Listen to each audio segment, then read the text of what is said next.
আম্মু, আমি যাচ্ছি, দোয়া করো আমার জন্য। হ্যাঁ বাবা, যা, দেখে শুনে যাবি। আর দুপুরে খেয়ে নিবি। হ্যাঁ আম্মু, যাচ্ছি আমি। আসুন, আমার পরিচয়টা দেওয়া যাক। আমি মামুন, একটা প্রাইভেট কোম্পানিতে জব করছি। যদিও এখনো নিজের জায়গা শক্তপোক্ত হয়নি, তাই নিয়ম মেনে অফিস করি আর সবাইকে খুশি করার চেষ্টা করি। আজ একটু সকালেই অফিস যাচ্ছি। নতুন এমডি আসবে। আমাদের আগে যে এমডি ছিল, মানে অফিসের মালিক, সে 1 মাসের জন্য নাকি বিজনেস ট্যুরে যাবে। তাই সে যাওয়ার আগে তার মেয়েকে অফিসের সব দায়িত্ব দিয়ে যাবে। তাই একটু সকাল সকাল অফিস যাচ্ছি। কিন্তু আমার অফিসে যেতে লেট হয়ে গিয়েছে। নতুন এমডি কে বরণ করা শেষ। আমার আবার একটা ফাইল দেওয়া বাকি আছে। আমি ফাইলটা হাতে নিয়ে নতুন বসের কেবিনে ঢুকলাম। ম্যাম, এই ফাইলটা যদি একবার দেখে দিতেন। ম্যাম অন্য পাশ ফিরে বসেছিল। আমার কথা শুনে আমার দিকে ঘুরে তাকালো। আরে, আপনার সাহস তো দেখছি কম না। আর আপনি কি অফিসে নতুন নাকি? কারো কেবিনে আসার আগে যে অনুমতি নিতে হয় সেটা জানেন না?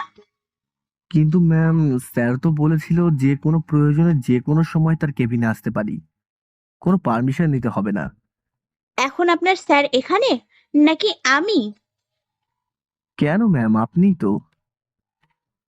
তাহলে আপনার স্যারের কোনো কথা চলবে না। আমি যেভাবে বলবো সেইভাবেই চলতে হবে। আর এরপর থেকে আমার অনুমতি ছাড়া কখনো আমার কেবিনে আসলে তার ফল ভালো হবে না। আচ্ছা ম্যাম, আর ভুল হবে না। কিন্তু এই ফাইলটা। ও হ্যাঁ, দেন, দেখিয়ে দিচ্ছি। ম্যাম ফাইল হাতে নিয়ে দেখতে শুরু করলো। হ্যাঁ, সব ঠিকঠাক আছে। যান, এখন নিজের কাজ করুন। আমি আমার টেবিলে চলে আসলাম। শালা, এটা মেয়ে নাকি গোলমরিচ! একটুতেই রেগে যায়। সাবধান থাকতে হবে এই মেয়ের কাছ থেকে। পরদিন আবারও একটা ফাইল এলো আমার কাছে। সবার কাছে বেশি ভালো সাজতে গিয়ে এখন বাস খাইছি। প্রায় সব ফাইলই আমার কাছে আসে। তবে এই ফাইলটা একটু জটিল। বস থাকলে অবশ্য তার কাছ থেকে সাহায্য নিতে পারতাম। কিন্তু ম্যাম তো রেগে যাবে। তাই আর ম্যামের কাছে গেলাম না। নিজে যা পারি তাই দিয়ে কাজ শুরু করে দিলাম। সকালে বসেছি ফাইল নিয়ে। এখনো লাঞ্চ করার সময়ও পাইনি। ফাইল নিয়েই ব্যস্ত ছিলাম। বিকেলে ফাইলটা রেডি করে নিয়ে আমি ম্যামের কেবিনে গেলাম। আসবো ম্যাম? হ্যাঁ, আসুন। ম্যাম, এই নিন ফাইল।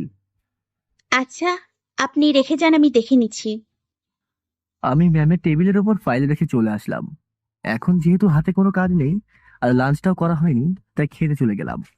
খেয়ে আসছিলাম, দেখি অফিসের সব লোক এক জায়গাতে জড়ো হয়ে আছে। ব্যাপারটা কেমন জানি লাগলো। আমাকে দেখে আমার এক কলিগ বলল, মামুম সাহেব, আপনার কপালে দুঃখ আছে। কেন? আমি আবার কি করলাম? সেটা তো আমাদের নতুন বস বলতে পারবে। ভয় হতে লাগলো। আমি হঠাৎ এমন কি করলাম যে আমার কপালে নাকি দুঃখ আছে? আমি সবাইকে ঠেলে ঠেলে ভেতরে ঢুকলাম। দেখি বস টেবিলে বসে আছে। আমাকে দেখেই তো সে তেলে বেগুনে জ্বলে উঠলো। ম্যাম, কোনো সমস্যা?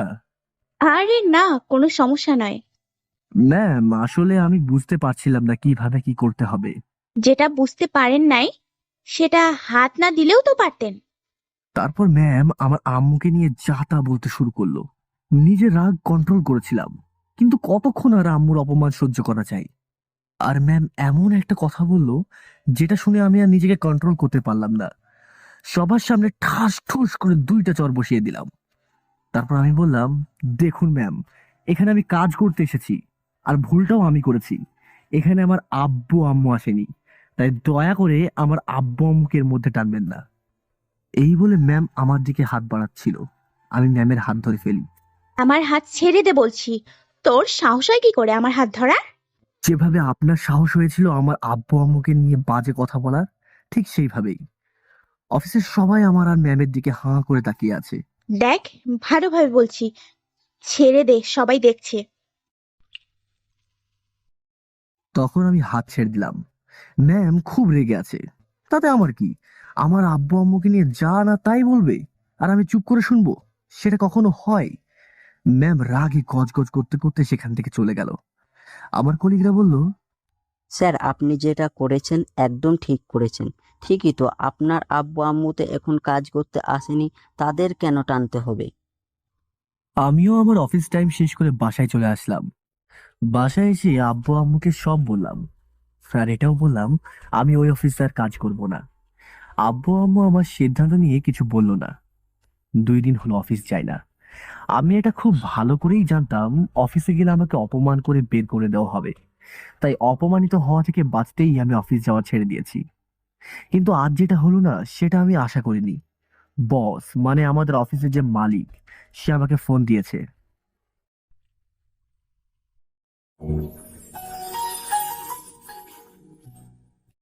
হ্যালো, আসসালামু আলাইকুম স্যার। স্যার আমার সালামের উত্তর নিল, তারপর বলল, তা শুনলাম তুমি নাকি অফিস যাচ্ছ না। শোনো বাবা, আমার মেয়ে যেটা করছে সেটার জন্য তুমি তিশাকে যে শাস্তি দিয়েছো সেটা একদম ঠিক করেছো। আর তিশা যেমন আমার মেয়ে, তুমিও আমার ছেলের মতন। সত্যি বলছি, তোমাকে আমি আমার ছেলের মতোই দেখি। শোনো, আর রাগ করে থেকো না, কাল থেকে অফিসে জয়েন করো। আমি জানি তুমি মন দিয়ে কাজ করলে তুমি সব পারবে। আর আমার মেয়েটা একটু ওই রকমই, তুমি ওর কথায় কিছু মনে করো না। আর আমি খুব তাড়াতাড়ি চলে আসছি, তখন আর কোনো সমস্যা হবে না। কাল থেকে সময় মতো অফিস যাবে। বস যখন নিজে ফোন করে বলছে তাই আর না করলাম না। পরদিন আমি আবার অফিসে জয়েন করলাম। আহা, আমার দামই আলাদা।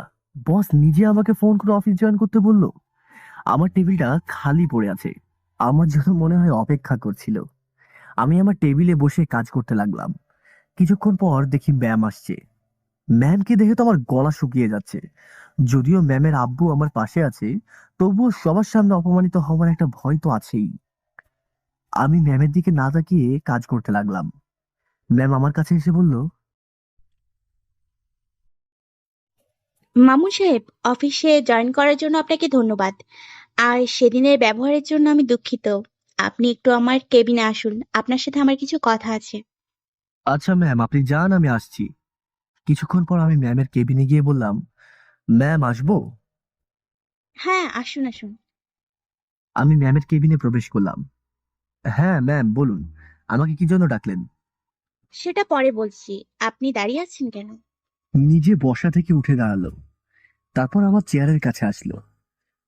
আমার চেয়ারের পিছনে গেল। তারপর কিছু ছেঁড়ার শব্দ পেলাম, আর ম্যাম চিৎকার করতে শুরু করলো, বাঁচাও বাঁচাও! আমি কিছুই বুঝতে পারছিলাম না ম্যাম কেন অমন ভাবে চিৎকার করছে। আমি পিছন ঘুরে দেখি ম্যাম তার জামার অনেকটাই ছেড়ে দিয়েছে। ম্যামের চিৎকার শুনে অনেকেই চলে এসেছে। সবাই হাঁ করে দেখছে। আপনার বিশ্বাস করুন, আমি কিছুই করি নাই। ও মিথ্যে বলছে। আমি ওর কাছে ক্ষমা চাই সেদিনের ব্যবহারের জন্য, কিন্তু ও আমাকে একা পেয়ে। কেউ একজন বলল আমাকে নাকি পুলিশকে দিতে। পুলিশকে ফোন দেওয়া হলো।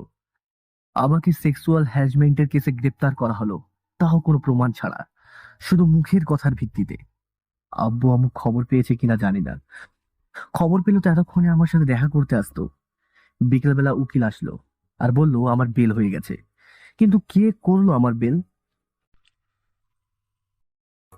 সেইটা নয়, বাইরে বের হলেই বুঝতে পারবেন। উকিলের সাথে আমি বাইরে বের হলাম। বের হয়ে আমি যা দেখলাম তা। কেন? বিছানা কি হবে?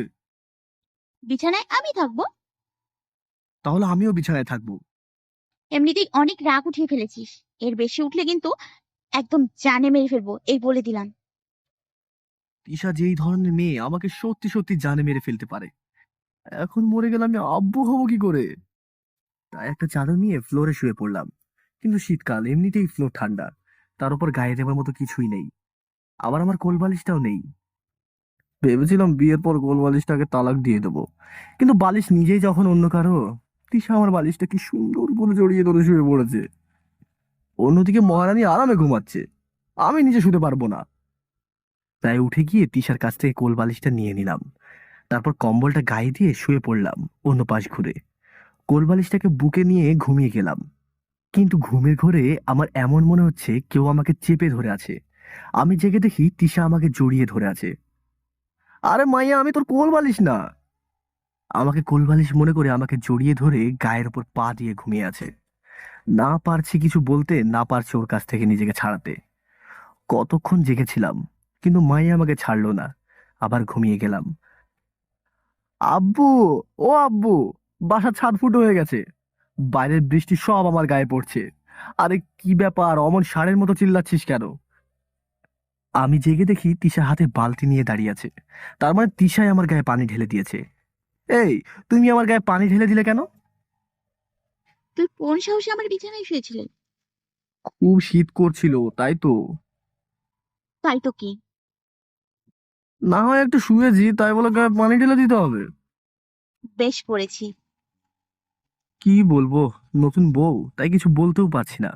আর অমন মায়াবী মুখ দেখলে আমি সব ভুলে যাই। মনে হয় তিশাকে ভালোবাসতে শুরু করে দিয়েছি। কি অমন করে ক্যাবলার মতো আমার দিকে তাকিয়ে আছিস কেন? না, কিছু না। আমি উঠে ওয়াশরুমে চলে গেলাম। ভেজা গায়ে তো আর বসে থাকা যাবে না। আমি ওয়াশরুম থেকে মাত্র বের হয়েছি, তখনই কারা যেন দরজা ধাক্কা দিচ্ছে। তিশায় দরজা খুলে দিল। আমার ভাবি আর কাজিনদের বউ সবাই এলো। তাদের চোখ আর কোথাও গেল না, একদম বিছানায় যে জায়গাটা ভেজা আছে ঠিক সেই জায়গার দিকেই গেল। আরে কি ব্যাপার, বাসরটাতে তাহলে বিড়াল ভালোই মারা হয়েছে। আর বিড়াল মরার জন্য দুর্গন্ধ বের না হয়, তাই আবার ধুয়ে ফেলা হয়েছে। ভাবি, আমি তোমার কথা কিছু বুঝলাম না। তোমার আর বুঝে কাজ নেই। আরে রাগ করছো কেন? নাকি আবারও একটা টি-20 হবে? দেখো, আমি ভালোই ভালোই বলছি আমার রুম থেকে চলে যাও। আর শোনো, আমি ওর সাথে কোনো দিন সংসার করব না। আব্বু ওকে ঘাড়ে ঝুলিয়ে দিয়েছে। এই, তুমি একটু চুপ থাকো না। শুধু শুধু ঝামেলা কেন করছো? কি? আমি ঝামেলা করছি? শোন, তোর সাথে আমার বিয়ে হয়েছে সেটা আমার আব্বুর কথায়। আমি অনেক না করেছিলাম, কিন্তু আব্বু আমাকে ইমোশনালি ব্ল্যাকমেল করে, তাই আমি আর না করতে পারলাম না। তার মানে এটা নয় যে তোর সংসার আমি করব। আরে সবার সামনে এসব না বললে হয় না? আমি তো কারোর সামনে বলতে চাইনি। এরা কেন দাঁড়িয়ে আছে? তিশার এমন ব্যবহার মনে হয় ভাবিরা আশা করেনি, তাই তারা মুখ কালো করে চলে গেল। তিশা, তুমি ভাবিদের সামনে কিছু না বললেও পারতে। কেন? আমি কিছু ভুল বলেছি নাকি? যেটা সত্যি সেটাই বললাম। আর আমি নিজেও জানি না সামান্য একটু শান্তি দিতে গিয়ে নিজেই এত বড় অশান্তিতে পড়তে হবে। আর আমি তো কাল রাতেই মরে যেতে চেয়েছিলাম, তুই দিলি না। অনেক ভেবে দেখলাম নিজেকে শেষ করব কেন। আমি আমার লাইফ এখন নিজের ইচ্ছা মতো এনজয় করব। কিন্তু এখন তো আর আব্বু আমার ব্যাপারে নাক গলাতে আসতে পারবে না। সে না হয় না আসলো, আমি আছি, তোমার স্বামী। তোমার ভালো মন্দ সব দেখার দায়িত্ব আমার। স্বামী মাই ফুট! একদম আমার সামনে স্বামীগিরি দেখাতে আসবি না, বলে দিলাম। কাল রাতে কিছু বলি নাই, খুব টায়ার্ড ছিলাম আর অনেক কান্না করেছি তোর মতন মিডল ক্লাস ছেলেকে বিয়ে করতে হবে বলে। তবে আজ থেকে আমার আসল রূপ দেখ। তোর জন্য আমার জীবন নষ্ট হয়ে গেছে। আচ্ছা, এইসব কথা পরে হবে। তুমি যাও, গোসল করে আসো। আমাকে তিশার আব্বু বলেছিল যে তিশা যখন রাগ ওঠে তখন আবোল তাবোল যা খুশি তাই বলে। গোসল করে বের হবার পর তো তিশাকে আরো বেশি সুন্দর লাগছিল। কি রে, অমন করে তাকিয়ে কি দেখা হচ্ছে? তোমাকে দেখছি। আমাকে দেখার কি আছে? যা, গিয়ে আমার জন্য খাবার নিয়ে আয়। খুব ক্ষুধা লেগেছে আমার। রুমে খাবার নিয়ে আসবো মানে? নিচে সবাই আমাদের জন্য অপেক্ষা করছে। তাতে আমার কি? তোর ইচ্ছা হলে সবার সাথে গিয়ে খেয়ে আয়। আমি সবার সাথে খেতে পারবো না। এমন করলে তো চলবে না, খেতে যেতেই হবে। বলেছি তো আমি যেতে পারবো না। আমি গিয়ে তিশার হাত ধরলাম। চলো, খাবে চলো। তিশা এক ঝটকা মেরে হাত ছাড়িয়ে নিল। ওই, তোর তো দেখছি আজকাল সাহস বেড়েই যাচ্ছে। যখন তখন আমার হাত ধরছিস। প্লিজ চলো, আজ অন্তত চলো। এরপর থেকে না হয় রুমে এনে দেবো। ওকে, মনে যেন থাকে, শুধু আজই। অন্য কোনো দিন কিন্তু আমি যাব না। আমি তিশাকে নিয়ে একটু চিন্তায় পড়ে গেলাম, কারণ এমন করতে থাকলে আমার পাশাপাশি আমার পরিবারকেও অপমান হতে হবে। তিশা খাবার টেবিলে চুপচাপ ছিল, আমি কাউকে কোনো কথা বলতে দিই নাই। আর ভাবিরা মনে হয় সব বলে দিছে। সবার মুখ দেখে যা বুঝলাম আর কি। খাওয়া দাওয়া শেষ করে আমি রুমে শুয়েছিলাম। তিশা কই যেন গেল। আম্মু এসে বলে আমাকে রেডি হতে। কেন আম্মু, এখন রেডি হয়ে কই যাব? আরে তোকে আর বৌমাকে তোর শ্বশুর বাড়ির লোক নিতে এসেছে। আম্মু, না গেলে হয় না? না, এটাই নিয়ম। তিশাদের বাসায় যেতে আমার প্রচুর ভয় করছে, কারণ নিজের বাসায় তিশা আমার সাথে যা করেছে, কে জানে ওই বাসায় গেলে আমার কি হাল হবে। তিশাও চলে এসেছে। আমি বসে শুধু ভাবছি। আমার ভাবনায় ছেদ ঘটিয়ে তিশা বলল, কি রে অমন করে বসে আছিস যে? তোকে কিছু বলে নাই? আমার বাসার লোক নিচে অপেক্ষা করছে। ও হ্যাঁ, যাচ্ছি। রেডি হয়ে এলাম। কি রে, এত ভাব নিচ্ছিস কেন? শোন, আমার বাসায় তেমন মেয়ে নেই যে তাদের দেখানোর জন্য ভাব নিতে হবে। আমি তো সাধারণ পোশাক পরেছি, এতে ভাবের কি হলো? সাধারণের যে তোকে অসাধারণ লাগছে। তুমি কি কিছু বললে? চল। তিশাদের বাসায় চলে এলাম। তিশা বলছিল যে মেয়ে নাই, কিন্তু এখানে তো দেখি মেয়ের ফ্যাক্টরি। আমি সবাইকেই দেখছিলাম। ওই, অমন করে কি দেখছিস? চল, তোকে রুমে দিয়ে আসি। মাত্র তো আসলাম, সবার সাথে একটু কথা বলে নি। না, তোকে এক্ষুনি রুমে যেতে হবে। তিশা আমার হাত ধরে টানতে টানতে রুমে নিয়ে গেল। এখানে চুপ করে বসে থাকবি, একদম রুম থেকে বের হবি না। ওই, তোদের যেতে বলেছি, এখনো যাচ্ছিস না কেন? তিশার রাগারাগির কারণে সব বালিকারা ভেগে গেল। ওই, তোকে বলেছিলাম না এত ভাব নিয়ে না আসতে? বারে, প্রথমবার শ্বশুর বাসায় আসবো, একটু ভাব না নিলে হয়? চুপ, আবার বড় বড় কথা। তিশা আমার ব্যাগ থেকে কিছু জামা বের করলো। আরে এগুলো তো অনেক আগে পুরনো কাপড়, তুমি এগুলো পেলে কোথায়? আর আমি তো এই জামাগুলো ব্যাগে নিয়েছিলাম না। তুই যখন গোসল করতে গিয়েছিলি, আমি এই জামাগুলো ভরে নিয়েছিলাম। নে, এখন এইগুলো পরে নি। আমি এইসব কিচ্ছু পরবো না, দেখি ভালো জামা আছে ওইগুলো পরবো। এগুলো একটাও পাবি না, যা আছে সব পুরনোই। হাই, এসব পরা মানে কি? যাতে সব লোকের সামনে তোকে একটু ছোট করতে পারি। আমাকে ছোট করবে মানে? আমি তোমার স্বামী, বুঝলে? আমাকে ছোট করা মানে তুমি নিজেকে নিজে ছোট মনে করছো। আমার বইয়েই গেছে তোকে কামড় মারতে। এগুলো পরে তাদের নিচে আয়। না, আমি এখন যা পরে আছি এইগুলো পরেই যাব। এগুলো পরে যাবি, তাই না? তিশা আমার কাছে এসে আমার জামা টান দিয়ে ছিঁড়ে দিল। যা, এখন ভিখারি সেজে সবার সামনে যা। খুব রাগ হচ্ছে তিশার ওপর। এখন কি করবো কিছুতে ভেবে পাচ্ছি না।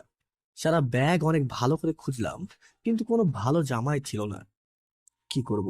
পুরনো শার্ট প্যান্ট পরে নিচে গেলাম। সবাই আমাকে দেখে হাসাহাসি শুরু করে দিল।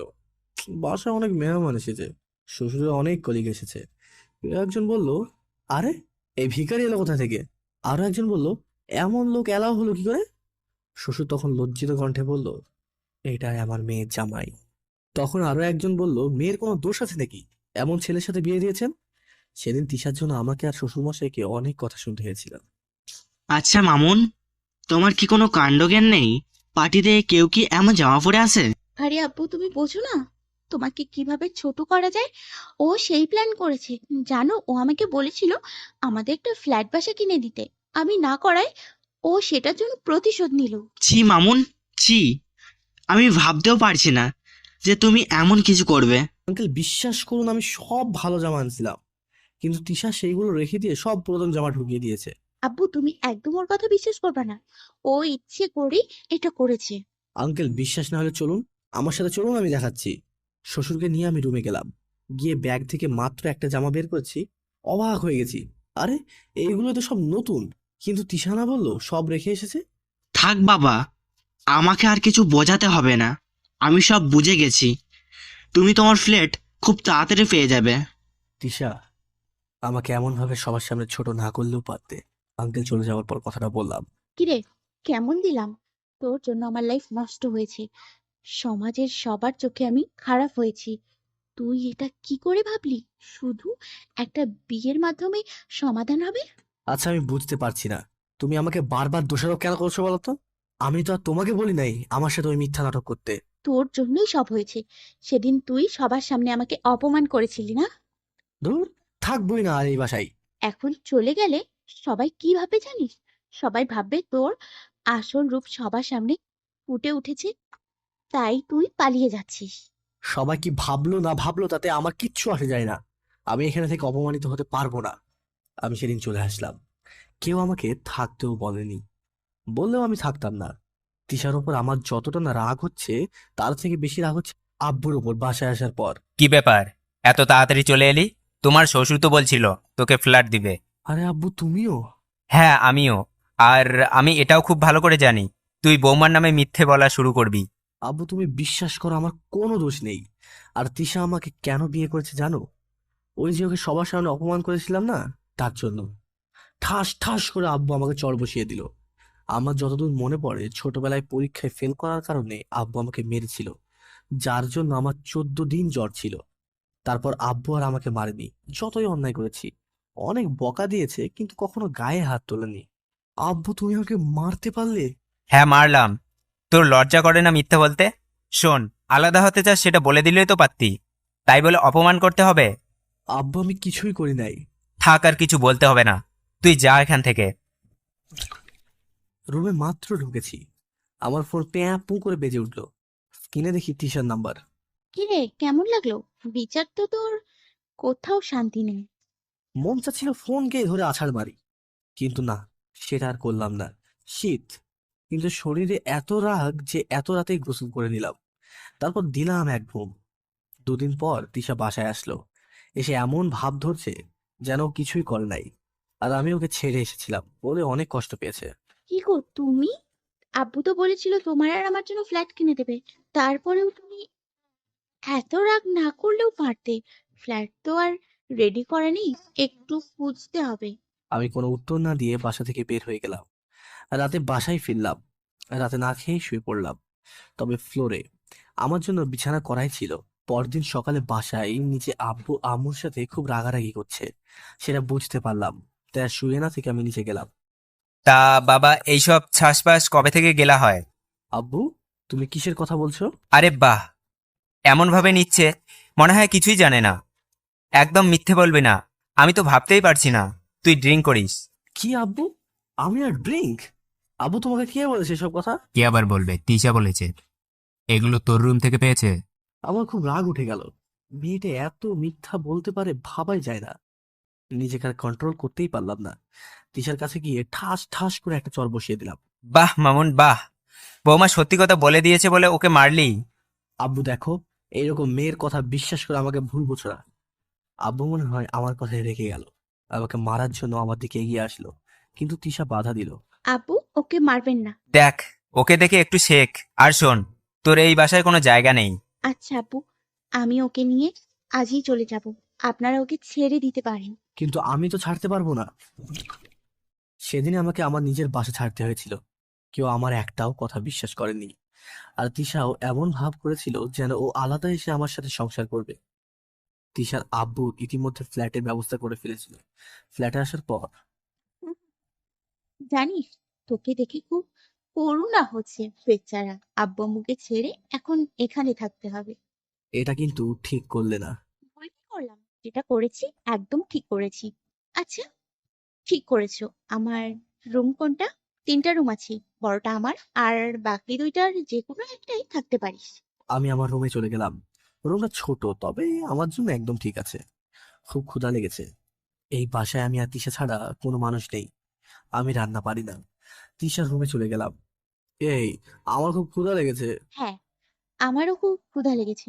যা, বাজার করে নিয়ে আয়, আর সাথে বিরিয়ানি নিয়ে আসিস। আমি খুশি মনে বাজারে চলে গেলাম। অনেক বাজার করলাম। আসার সময় 2 প্যাকেট বিরিয়ানি নিয়ে আসলাম। বিরিয়ানি খেলাম দুজন। তারপর তিশা বলল, যা, এখন রান্না কর। আমি রান্না করতে পারি নাকি? আর রান্না করা মেয়েদের কাজ, আমি কেন রান্না করতে যাব? আরে, আমার ফ্ল্যাটে থাকিস, এতটুকু তো করতেই হবে। তিশাকে রাগানো ঠিক হবে না। আমি ইউটিউব থেকে দেখে দেখে রান্না করতে শুরু করলাম। নিজেকে বেশ রাঁধুনি রাঁধুনি লাগছে। রাতে আমার রান্না করা খাবার খাচ্ছি। ভালো হয়েছে, তবে আরো ভালো করতে হবে।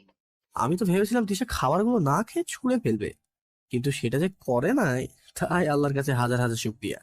খেয়ে যার যার রুমে শুয়ে পড়লাম, কিন্তু ঘুম আসছে না। শীতকাল হলে কি হবে? আব্বু আম্মুর কথা মনে পড়ছে। এমন সময় চা খেতে খুব ইচ্ছা করছে, কিন্তু এত রাতে আমাকে চা বানিয়ে খাওয়াবে কে?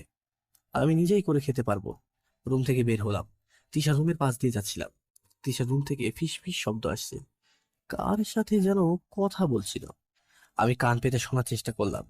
যা বলছিল, হ্যাঁ রে দোস্ত, একটু বেশি করে ফেলেছি। কিন্তু আমি কি করব বল? আমার কেন জানি ওকে দেখলেই রাগ উঠে যায়।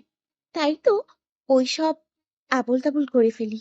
হুম, বিয়ে যখন হয়েছে মানিয়ে তো নিতেই হবে। তবে এত সহজে আমি মানছি না। দেখি ও আগে আমাকে কতটুকু ভালোবাসে, তারপর না হয় সংসার শুরু করব। ওকে তো আমার খুব ভালো লাগে, স্বামী হিসেবে একদম ঠিক। তবে ওকে দেখে বুঝেছি আমার থেকে বেশি রাগী। এমনি তো শান্তশিষ্ট পিচ্চি ছেলের মতো থাকে, কিন্তু রেগে গেলে ওর দিকে তাকানো যায় না। পোশাকের ব্যাপারে আমি বুঝতেই পারিনি এত বড় ঝামেলা হয়ে যাবে। আসলে আমার কাজিনরা হা করে তাকিয়েছিল। আমার খুব রাগ হচ্ছিল জানিস। হ্যাঁ, আমি নিয়ে এসেছিলাম, কিন্তু বাদুরটাকে খুব কিউট লাগছিল, তাই তো। আর এখানে কেন থাকতে যাব? আমার শ্বশুরের বাসা আছে না। আর ওর আপুকে আমি এইসব করতে বলেছিলাম না, মানে ওইখানে থাকলে দুজন দুজনকে বুঝতে বেশি অনেক সময় লেগে যেত। আচ্ছা, রাখি রে, এই কথা কাউকে বলিস না কিন্তু। তিশার কথা শুনে হাঁ করেছিলাম। এমন সময় একটা মশা পেটে চলে গেছে। মাইয়া ভালো নাটক জানে তো। দাঁড়াও, দেখাচ্ছি মজা। তবে আজ না, সময় আসলে দেখাবো। আমার চা খাবার ইচ্ছাটা সে অনেক আগেই চলে গেছে। রুমে গিয়ে ভাবছি তিশার জানে পা দিব না।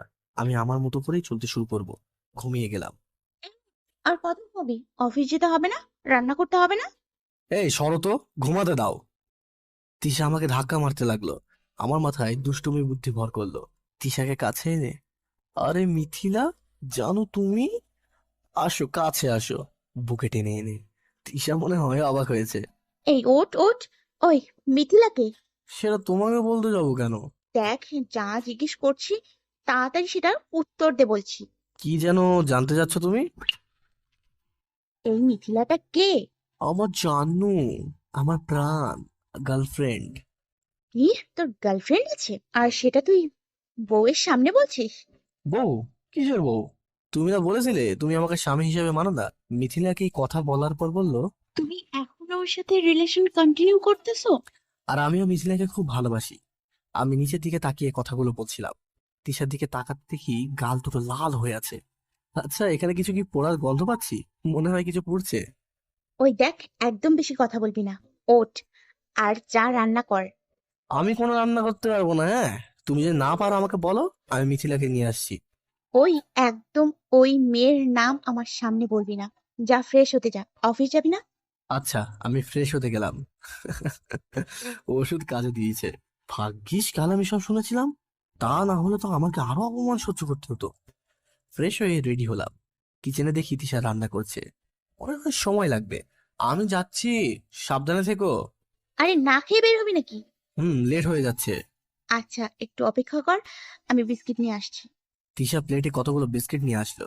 নে, এগুলো খেয়ে পানি খেয়ে তারপর অফিস যাবি। না, হাত আর ভিজাবো না। আর হাতের মোজাও খুলবো না। আচ্ছা, হ্যাঁ করো। তিশাই খাইয়ে দিতে শুরু করলো। ডোজ ছোট, তবে সেটার অ্যাকশন অনেক বড়। আর মেয়েরা নিজের অধিকার কাউকেই দিবে না, সেটা ভালো করেই জানা আছে। 2টা বিস্কিট খেয়েছি। আচ্ছা, আমি আসছি। মাত্র 2টা বিস্কিট খেয়ে পেট ভরে নাকি? অফিসে লেট হয়ে যাচ্ছে। আচ্ছা, যা তাহলে। তুমিও সাবধানে থাকবা, হ্যাঁ? আমি অফিসে চলে গেলাম। খুব হাসি পাচ্ছে।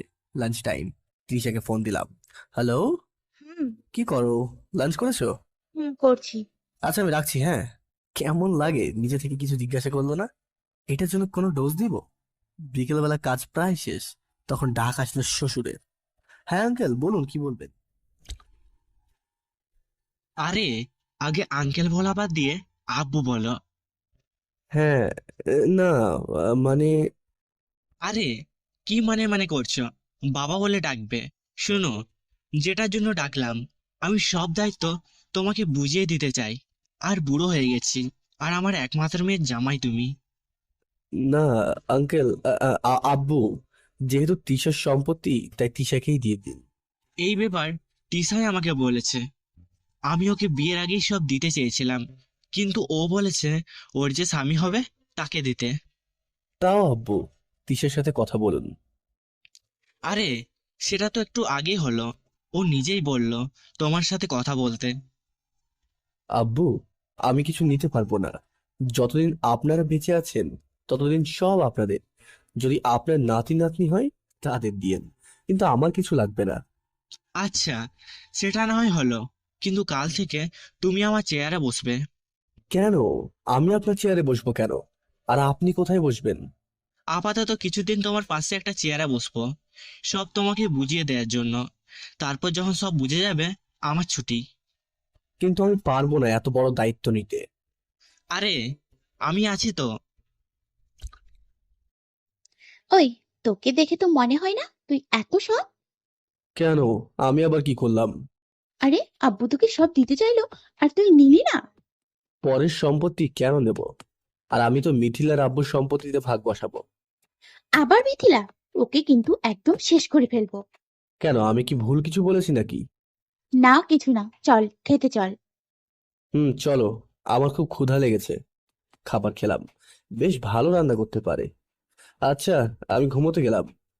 তা যাবি যা, কিন্তু তোর ফোন আমার কাছেই রেখে যাবি। কেন? আমি তোমার কাছে আমার ফোন কেন রাখবো? আর তুমি আমাকে তুই করে বলছো কেন?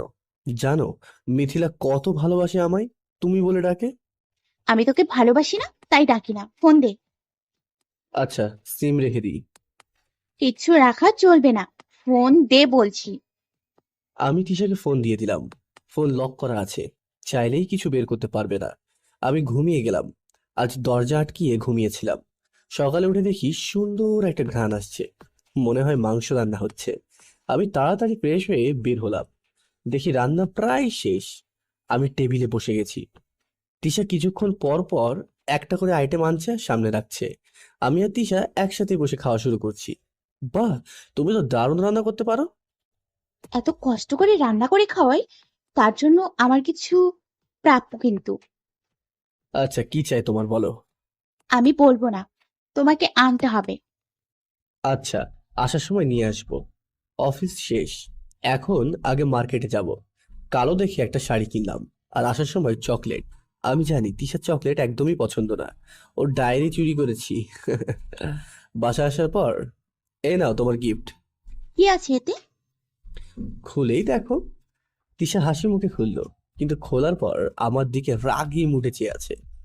আরে রাগ করছো কেন? তিশা চকলেটগুলো রেখে চলে গেল। তিশা রুমে চলে গেছে। আমি গিয়ে দেখি শুয়ে আছে অন্য পাশ ঘুরে। এই, খাবো চলো। আমি খাবো না। আরে আমার খুব ক্ষুধা লেগেছে। যাও ফ্রেশ হয়ে খেয়ে নাও। তুমি খাবে না? না। আমি তিশার রুম থেকে চলে এলাম। শাড়ির প্যাকেট আর দিলাম না। ভাবছিলাম একটু মজা করব, সেটা আর হলো না। আমি শাড়ির প্যাকেট আমার আলমারিতে রেখে খেয়ে দিয়ে শুয়ে পড়লাম। পরদিন সকালে তিশা আর রান্না করেনি, তাই না খেয়ে যেতে হলো। অফিস থেকে বাসায় ফেরার পর দেখি তিশা আমার আনা শাড়ি পরে আছে, একদম কালো পরি। কাল মজা করতে পারিনি, তাই আজ মজা করব। এই, তুমি এই শাড়ি আমার আলমারি থেকে নিয়ে এসেছো কেন? বারে, আমার জন্য আনে শাড়ি আর আমি আনবো না? কে বলেছে এটা তোমার শাড়ি? এই শাড়ি আমি মিথিলার জন্য কিনেছি। এই, আমি শাড়ি কি তোমার জন্য এনেছি নাকি? ইস, কত আশা নিয়ে মিথিলার জন্য এনেছিলাম। তিশা আমার কথা শুনে একদম চুপ হয়ে গেল। কোনো কথাই নেই, চুপচাপ সেখান থেকে চলে গেল। ডোজ কি বেশি হয়ে গেল নাকি? কিছুক্ষণ পর ও রাগ দেখিয়ে বলে গেল, এই নাও তোমার শাড়ি। এখন আমি এই শাড়ি দিয়ে কি করব? যার জন্য এনেছিলে তাকে দেবে। কি? তোমার ব্যবহার করা শাড়ি আমি মিথিলাকে দেবো? দরকার হলে আমি নতুন শাড়ি কিনে দেবো, তবুও আমি এই শাড়ি মিথিলাকে দেবো না। তিশা মাথা নিচু করেই দাঁড়িয়েছিল। কিছু কথা বলবো? বলে ফেলো। এখন তো তুমি বিবাহিত, ঘরে বউ আছে, তবু কেন রিলেশন রাখতে হবে? হ্যাঁ, আমি মানছি ঘরে আমার বউ আছে, কিন্তু সেটা কেমন বউ? যে বউ বাসর রাতে বলে দেয় তোকে আমি স্বামী হিসেবে মানবো না, সেই বউকে বউ বলে বুঝি? হ্যাঁ, বলেছিলাম। আমি আমার রাগ থেকে বলেছিলাম, তাই বলতে এটা নয় যার সাথে বিয়ে হয়েছে তাকে ছেড়ে দেব। এখন আর কোনো কিছু বলবো না। আর একটু ডোজ দিব, তারপর সব সত্যি বলে দেবো। এই, আমি গেলাম, আমার ভালো লাগছে না। আর শোনো, আমি খেয়ে এসেছি, তাই আজ আর কিছু খাবো না। আচ্ছা যাও ফ্রেশ হয়ে ঘুমিয়ে পড়ো। 1 মাস পর। মাঝে মধ্যে ডোজ দিই। দিনের পর দিন তিশার রাগ বেড়েই চলেছে। হেব্বি লাগে তিশা যখন রাগে। এই, আর কত ঘুমাবে? অফিস বন্ধ বলে সারাদিন পরে পরে ঘুমাতে হবে নাকি? আমার কাজে একটু সাহায্য করলেও তো পারো। এ, ঘুমাতে দাও তো। এই শোনো না, বলো। চলো আমাদের বাসা থেকে একটু ঘুরে আসি। না, আমি যাব না। তোমার যেতে ইচ্ছে করছে তুমি চলে যাও। কেন? তুমি যাবে না কেন? আরে আমাকে সেদিন তোমার আব্বু আম্মু অনেক কথা শুনিয়েছিল। আমাকে এসে বাবা বাছা বলে নিয়ে যেতে হবে। আচ্ছা, আমি আব্বুকে এক্ষুনি ফোন করে তোমায় নিয়ে যেতে বলছি। বিকেলবেলা দেখি তিশার আব্বু আম্মু এসে হাজির। আমাকে তো সেই তেল দেওয়া দিল, এতই তেল দিল যে আর না করলাম না। শ্বশুর বাসায় এসে দেখি বিশাল এক আয়োজন।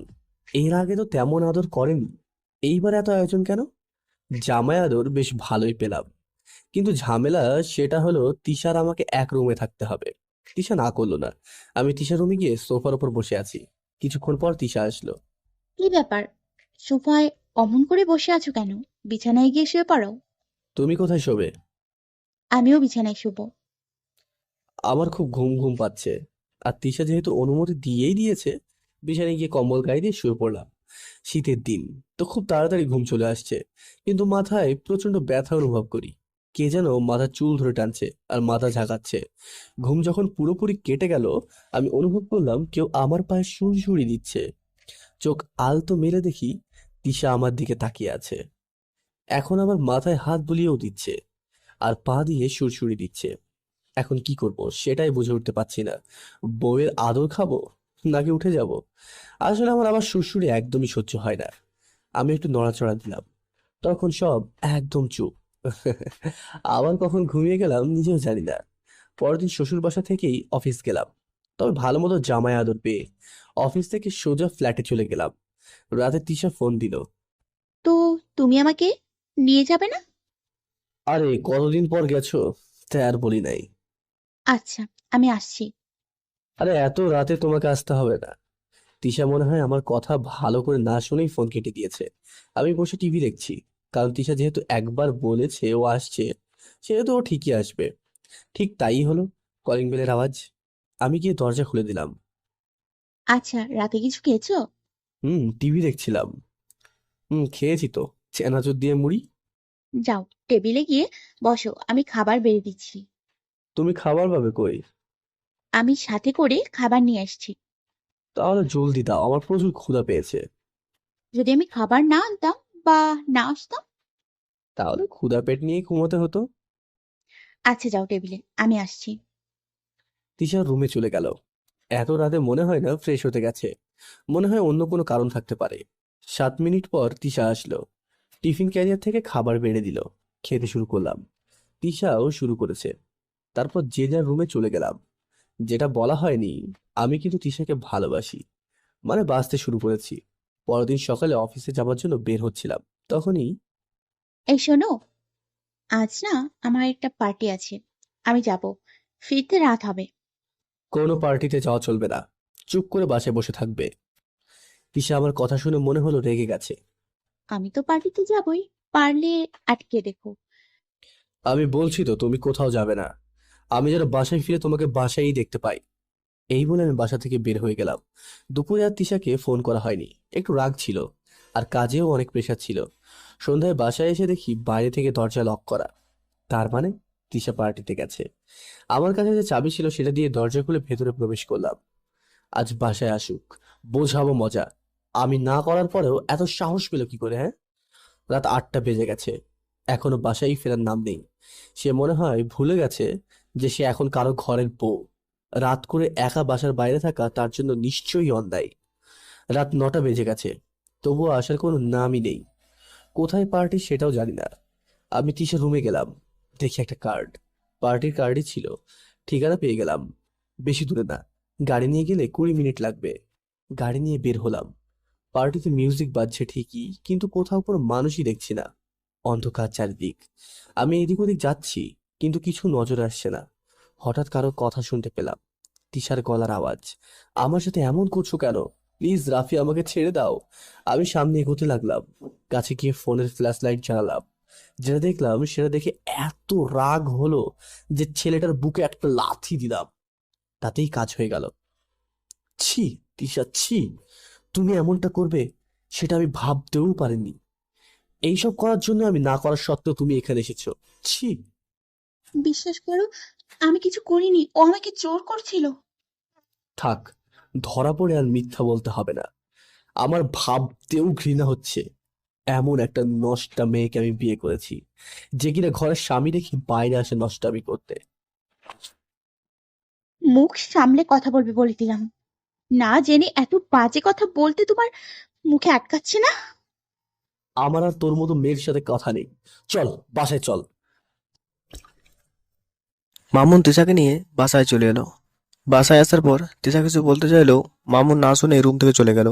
পরের দিন মামুনের অফিসের একটা প্রজেক্টের জন্য চট্টগ্রাম যেতে হবে, কিন্তু যা দেখছে আর যা হলো সেটার জন্য তিশার সাথে আর না। চট্টগ্রাম যাওয়ার ব্যাপারে তিশাকে কিছুই বলেনি, সারপ্রাইজ দিতে চেয়েছিল, কিন্তু উল্টে মামুন অনেক বড় সারপ্রাইজ পেয়ে গেল। পরের দিন ভোর 3টায় ফ্লাইট। মামুন তিশাকে কিছু না জানিয়ে 2টায় বাসা থেকে বের হয়ে গেল। তিশা ঘুম থেকে উঠে কালকে রাতের ঘটনা ভাবতে লাগলো, আরে এটা আমি কি করছি? হ্যাঁ, এমন অবস্থা দেখলে তো যে কারো রাগ করার কথা। আমার উচিত ছিল সবকিছু খুলে বলার। আর রাফি আমার সাথে জোর জবরদস্তি করলো, মামুন না থাকলে তো আমার সর্বনাশ হয়ে যেত। আর আমি কি না মামুনকে, না না, এক্ষুনি গিয়ে সরি বলতে হবে। তিশা মামুনের রুমে চলে গেল, কিন্তু একই মামুন গেল কই? আলমারি খোলা, লাগেজটাও নেই। তিশার চিন্তা হতে লাগলো। মামুনকে ফোন দিল, কিন্তু ফোন অফ। তিশা মামুনের বাসায় ফোন দিল, কিন্তু সেখানেও যায়নি। আর প্রজেক্টের ব্যাপারে কেউ জানে না, খুবই গোপনীয় প্রজেক্ট এটা। তিশার তো অবস্থা খারাপ হয়ে গেছে, কান্নাকাটি জুড়ে দিয়েছে। ভুল ছিল আমার, আর আমি এই ভুলের জন্য ওকে কেন মারতে গেলাম। কিছুক্ষণ পর পরেই ফোন করে যাচ্ছে। বিকেল 4টায় ফোন অন পেল। তিশা কল দিচ্ছে, এটা দেখে মামুন ফোন রিসিভ করলো না। ফোনটা দিতেই আজ মামুন বিরক্ত হয়ে গেল। ফোন দিতেই আছে, মামুন বিরক্ত হয়ে আবার ফোন অফ করে রেখে দিল। না হয় রাগের মাথায় একটা চড় দিছি, তাই বলে আমার সাথে এরকম করতে হবে? হারামিটা বুঝতে পারে নাই ওকে ছাড়া আমার কিচ্ছু ভাল লাগে না, থাকতে পারবো না। আমাকে কিছু না বলে কই চলে গেল? আবার ফোন দিচ্ছি, সেটা ধরছে না। কাছে থাকলে না মাথার নিচে আছাড় দিতাম। বজ্জারটাকে না, ওর কোনো দোষ নেই, আমারই দোষ। ও তো আমাকে যেতে না করেছিল, তারপরেও আমি কেন গেলাম? রাতে আবারও ফোন অন। তিশা কল করলো, প্রথমবারে ফোনটা কেটে দিল, দ্বিতীয়বারে রিং হইতাছে, রিসিভ হলো। ওই কুত্তা হনুমান, আমাকে রেখে কই চলে গেছিস? আর অফ রাখছিস? কে আপনি? মামুনের ফোন একটা মেয়ে রিসিভ করেছে, এটা ভেবেই তিশার বুকের ভেতর মোচড় দিয়ে উঠল। আমি কে সেটা পরে বলছি, তার আগে তুই বল, তুই কে? আমার স্বামীর ফোন তোর কাছে কেন? ওহ ম্যাম, আপনি? আসলে আমরা সবাই একত্রে মিটিং করছিলাম। যখন মিটিং শেষ হয়, স্যার তাড়াতাড়ি বের হয়ে যায়। আমি ফোনটা পাই। কাল সকালে এসে স্যার ফোন নিয়ে যাবে। আরে বাহ, ভালোই তো মিথ্যা বলতে শিখে গেছিস। তুই মিথিলা সেটা আমি খুব ভালো করেই জানি। আর তুই আমার মামুন এখন হানিমুন করছিস, সেটা আবার আমার কাছে থেকে লুকোচ্ছিস। সরি ম্যাম, আপনার কোথাও ভুল হচ্ছে। আমি মিথিলা না, আমি মিতু। সত্যি তুই মিথিলা না তো? হ্যাঁ ম্যাম, আমি মিতু। আচ্ছা, সরি এতক্ষণ খারাপ ব্যবহার করার জন্য। It's okay ma'am. Tisha call কেটে দিল। কাণ্ডজ্ঞান দেখেছো, ফোন রেখে চলে যায়, আবার আমাকে একবার ফোনও করে না। আমি ফোন দিলে সেটা রিসিভও করার নাম নেই। আমার তো একদম ভালো লাগছে না তো। এইবার আসলে সব ঠিকঠাক করে নিব। লুকোচুরি আর কতদিন খেলবো? প্রজেক্টের সব কাজ শেষ করে মামুন বাসায় ফেরার জন্য রওনা দিল। এই কয়েকদিন তিশার সাথে একটাও কথা হয়নি। প্রায় সময় ফোন বন্ধ থাকতো, আর যখন খোলা থাকতো তখন রিসিভ করতো না। অন্যদিকে তিশা তো খাওয়া বন্ধ করে দিয়েছে, রাতে ঘুমোতে পারে না, খেতে গেলে খেতে পারে না, সবসময় দরজা থেকে চেয়ে থাকে। কখন মামুন ফিরে আসবে সে অপেক্ষায়। প্রহর শেষ হলো, মামুন বাসায় এসে কলিং বেল চাপলো। তিশা দৌড়ে গিয়ে দরজা খুলে দিল। মামুন কোনো কথা না বলে ভিতরে প্রবেশ করলো। ওই হারামি, আমাকে একা রেখে কই চলে গেছিলি? আমাকে সাথে নিয়ে গেল না কেন? জানিস গেছিস তো গেছিস, ফোন অফ করে রাখছিলি কেন? আর আমার সাথে কথা বলছিলি না কেন? আমাকে আর কখনো একা রেখে করতেও যাবি না। হারামি, গেলে একদম মেরে ফেলবো। কি রে, তুই কোনো কথা বলছিস না কেন? কোনো কথা না বলে শুকনো একটা হাসি দিয়ে চলে যেতে লাগলো। আমি কোনো উত্তর না দিয়ে রুমে গিয়ে দরজা লাগিয়ে দিলাম। তিশা বাইরে থেকে ডাকাডাকি শুরু করে দিয়েছে। মামুন, এই মামুন, আমার সাথে কথা বলো প্লিজ। আমার ভালো লাগে না। কি হয়েছে? আমার উপর রাগ করে আছো? তিশা সহ্য করতে না পেরে কান্না করতে শুরু করে দিয়েছে। মামুন রুমে গিয়ে ফ্রেশ হয়ে নিল, কিছুক্ষণ ঘুমিয়ে নিল। বিকেলবেলা রুম খুলল, দেখলো তিশা দরজার সামনে বসে আছে, কান্না করতে করতে চোখ লাল করে ফেলেছে। মামুন সেদিকে আর কোনো খেয়াল না করে বাজারে চলে গেল। তিশা ভাবলো হয়তো ঘুরতে গেছে, তাই রাতে খাবার জন্য রান্না করতে গেল। তিশার রান্না প্রায় শেষ, তখন মামুন বাজার করে বাসায় ফিরল। তারপর সেগুলো নিয়ে রান্নাঘরে চলে গেল। আরে, এত বাজার দিয়ে কি হবে? বাজার তো আছেই। মামুন তবুও কোনো কথা না বলে কিছু সবজি নিল, তারপর সেগুলো ধুয়ে নিল। তার মধ্যে তিশা রান্না শেষ, সবজিগুলো কাটতে শুরু করলো। আরে, এখন সবজি কাটছো কেন? আর তরকারি রান্না করা তো শেষ। মামুন প্রথমে ভাত বসালো। আরে, কি করছো এসব? আমি তো আমাদের দুজনের জন্য রান্না করেছি, তবুও কেন ভাত বসালে? মামুন এমন ভাবে ধরেছে যেন তিশার কোনো কথাই মামুন শুনতে পাচ্ছে না। তিশার এদিকে যেমন রাগ হচ্ছে, তার থেকে বেশি কষ্ট পাচ্ছে। মামুন কেন এমন করছে? কয়েকদিন আগে তো হেসে হেসে কথা বলতো, কত মজা করতো, দুষ্টুমি করতো।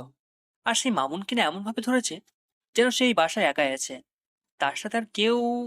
এই থামো, কি করছো এসব? আর অমন ভাবে কেউ সবজি কাটে? হাত কেটে যাবে তো। কথাটা বলতে মনে হয় দেরি, কিন্তু হাত কাটতে দেরি নেই। এই দেখেছো, সত্যি সত্যি হাতটা কেটে ফেললে। দেখি কতখানি কেটে গেছে। এই কথা বলে মামুনের হাত মাত্র ধরেছে, কিন্তু মামুন হাতটা ঝাপটা মেরে ছাড়িয়ে নিল। আরে, এমন কেন করছো? আর এত রাগ কেন করছো? মামুন কোনো কথা না বলে নিচে রুমে চলে গেল, তারপর ব্যান্ডেজ করার জন্য বসেছে। দাও, আমাকে দাও, আমি করে দিচ্ছি। মামুন স্যাভলন দিয়ে পরিষ্কার করে নিল। আমাকে দিতে বলেছি তো নাকি? তুমি একা পারবে না তো। মামুন তিশার দিকে একবার তাকালো, তারপর ব্যান্ডেজ করায় মন দিল। ব্যান্ডেজ করে আবার এসে রান্না করা শুরু করলো। আচ্ছা, তুমি যখন রান্না করছো, একটু বেশি করে রান্না করো। আজ রাতে তোমার হাতে রান্না খাবো। মামুন রান্না করছে, আর তিশা একটার পর একটা কথা বলেই যাচ্ছে। নানানভাবে মামুনকে হাসানোর চেষ্টা করছে, কিন্তু কিছুতেই হচ্ছে না। এক পর্যায়ে তিশা আর থাকতে না পেরে কান্না করতে করতে নিজের রুমে গেল। রান্না করা শেষে মামুন খেয়ে নিল, তিশাকে একবারও ডাকলো না। খাওয়া শেষ করে মামুন গিয়ে নিচের রুমে ঘুমিয়ে গেল। অন্যদিকে তিশা এসে দেখে মামুন যা রান্না করেছিল কিছু আর বাকি নেই।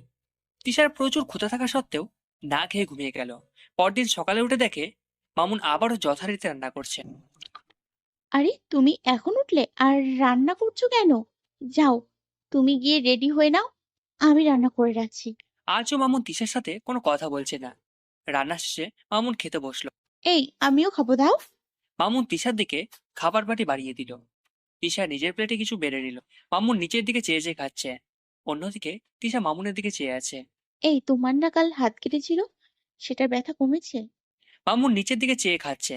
ধুর, শয়তান কি শুরু করেছে আমার সাথে? আমি কি কোনো খেলনা নাকি? আমাকে নিয়ে খেলছি কেন? খাওয়া শেষ, মামুন নিজের রুমে চলে গেল। কিছুক্ষণ পর রেডি হয়ে বের হলো। যাবার আগে তিশার হাতে একটা খাম ধরিয়ে গেল। তিশা তো মহামুখী। তিশা ভাবছে নিশ্চয় এটা কোনো সারপ্রাইজ গিফট আছে, তাই কাল থেকে আজ পর্যন্ত শয়তানটা আমার সাথে অমন করছিল। তিশা তাড়াতাড়ি করে খামটা খুলল।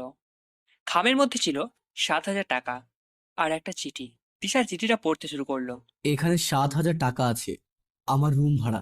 আশা করি যেটা দিয়েছি সেটা যথেষ্ট। যদি আরো লাগে বা আপনার না পোষায় আমাকে বলবেন, আমি রুম ছেড়ে দিব। আরো একবার শখ খেলো তিশা। তখন তিশা ভাবতে লাগলো, কেন মামুন এমন করছে। ও হ্যাঁ, সেদিনের ওই ব্যবহারের পর থেকে মামুন আমার সাথে কথা বলে না। এত রাগ। আজ বাসায় আসুক না, রাগ কিভাবে ভাঙাতে হয় সেটা আমি ভালো করেই জানি। আর ওর জন্য আমি ঠিক করে থাকতে পারছি না, কিন্তু ওর ওই দিকে কোনো লক্ষ্যই নেই। রাতে মামুন বাসায় ফিরল।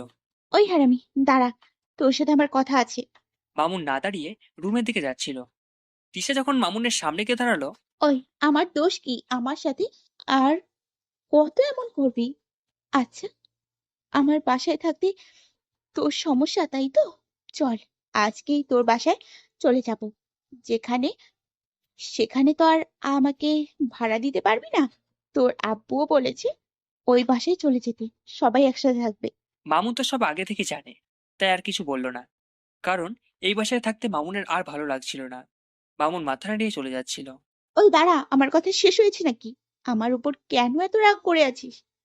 মামুন কোনো কথা বলছে না। কি হলো বল, আমার উপর কেন এত রাগ করে আছিস? আচ্ছা থাক, বলতে হবে না, আমি তো রাগ ভাঙিয়ে দিচ্ছি। তিশা মামুনের কলার চেপে ধরল। তারপর যেই কিস করতে যাবে তার আগে মামুন নিজের মুখ অন্যদিকে ঘুরিয়ে নিল।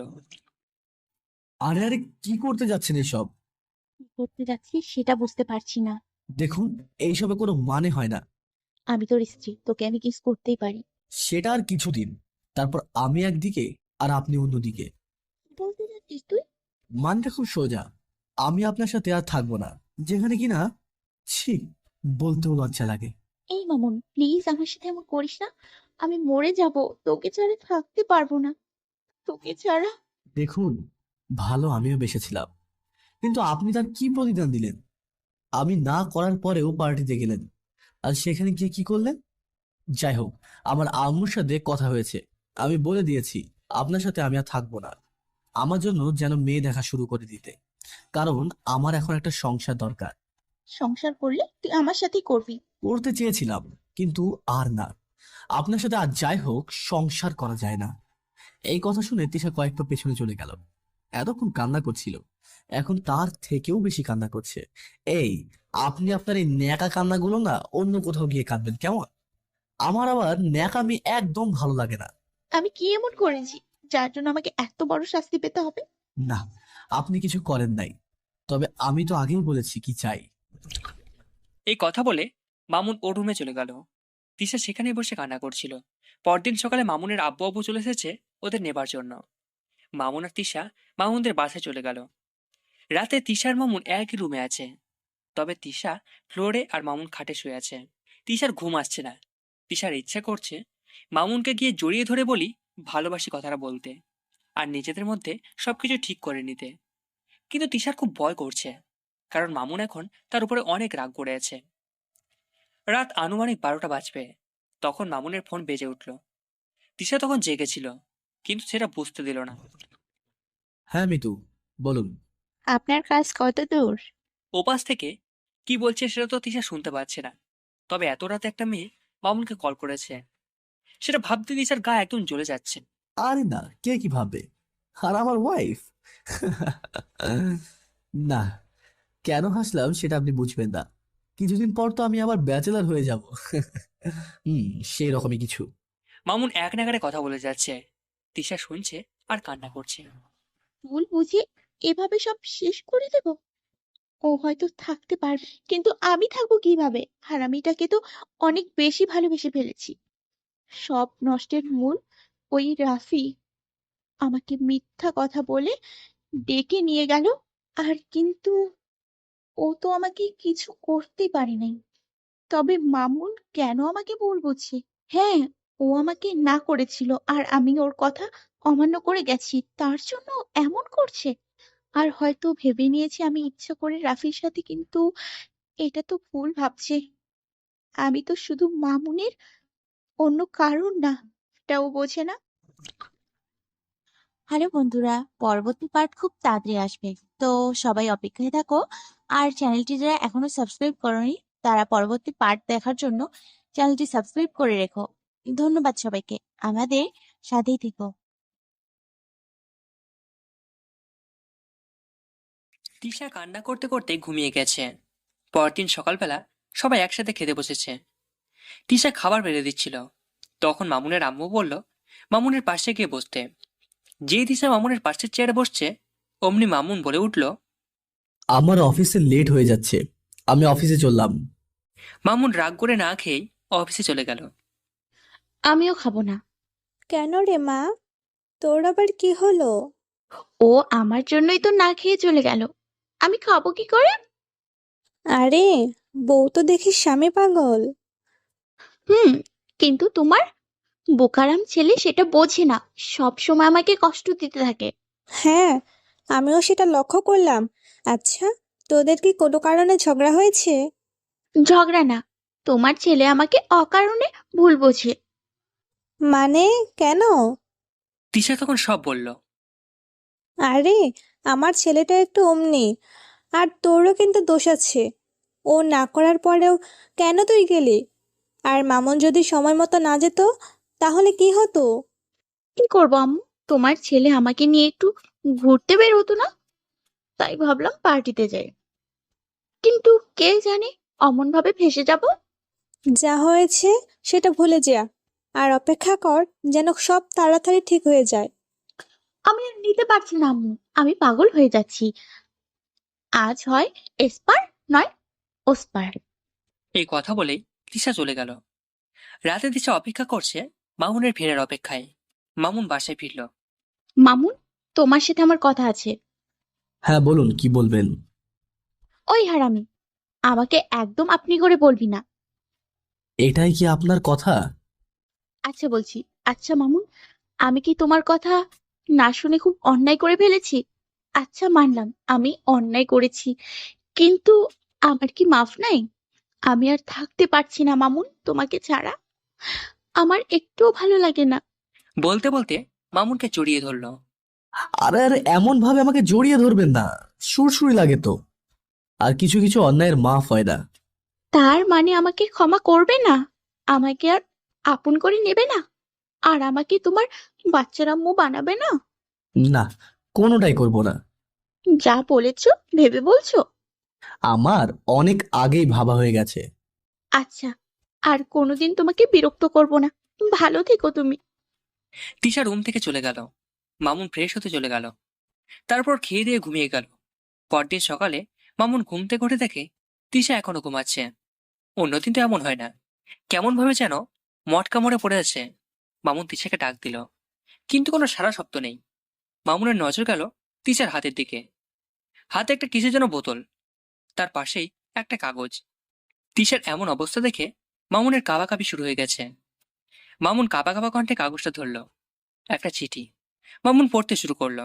ওই হারামি, চলে যাচ্ছি তোকে ছেড়ে। না হয় একটু ভুল করেছিলাম, তাই বলে আমাকে এত বড় শাস্তি দিবি তুই? খুব ভালোবাসি তোকে, আর তুই সেটা বুঝলি না। তোকে রেখে চলে যাচ্ছি, আর কোনোদিন ফিরবো না। ভালো থাকিস। ইতি তোর বউ তৃষা।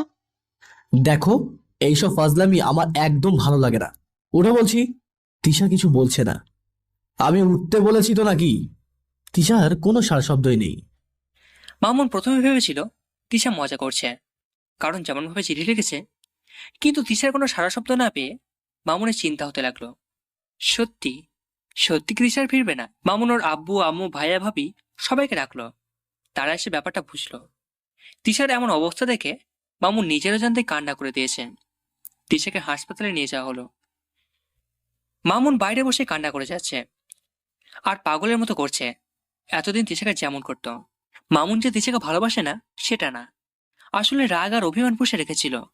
তাই বলে তিশা এমন করবে সেটা ভাবতেও পারেনি। তিশা অনেকগুলো ঘুমের ওষুধ খেয়ে নিয়েছে। আজ 2 দিন তিশার জ্ঞান আসার কোনো খবরই নেই। কিন্তু ডাক্তার বলেছে তিশা বিপদমুক্ত। মামুন তো এই 2 দিন না খাওয়ায় সবকিছু ভুলে গেছে, একদম পাগলের মতো হয়ে গেছে। তিশাকে বেডে দেওয়া হয়েছে। মামুন তিশার উপর বসে আছে। ঘুম ঘুম পেয়েছে, তাই তিশা বালিশের উপর মাথা রেখে শুয়ে আছে। মামুন হঠাৎ অনুভব করলো কেউ তার মাথায় হাত বুলিয়ে দিচ্ছে। খুব ভালো লাগছে। মামুন উঠে দেখে তিশার জ্ঞান এসেছে। মামুন কিছু বলার আগেই তিশা বলে উঠল, এই, নিজের কি হাল করেছো? এই, তুমি এমন পাগলামি কেন করেছিলে? তোমাকে আর বিরক্ত করতে চাইছিলাম না তাই। প্লিজ, এমন ভাবে বলো না। আমার না খুব রাগ হয়েছিল। যদি সেদিন আমি না যেতাম, আর তোমার যদি কিছু হয়ে যেত, আমি থাকতাম কাকে নিয়ে? কেন, আছে না তোমার মিথিলা? চুপ। আমার অন্য কাউকে চাই না, তোমাকেই চাই। আমাকে চাইলে আমার সাথে। আরে তুমি কান্না করছো কেন? আমি থাকতে পারবো না তোমাকে ছাড়া। তোমাকে যে খুব দরকার আমার জীবনে। এই কথাটা কখন বুঝলা? এই 2 দিনে খুব ভালো করে বুঝেছি। তোমাকে ছাড়া আমি একদম শূন্য। সেটা তো ভালোই, কিন্তু তোমাকে সারা জীবনেই শূন্যতা নিয়েই থাকতে হবে। মানে কি বলতে চাচ্ছ তুমি? তোমার কথার মানে বুঝতে পারলাম না। তুমিই তো চাচ্ছিলে আমি তোমার কাছ থেকে দূরে সরে যাই।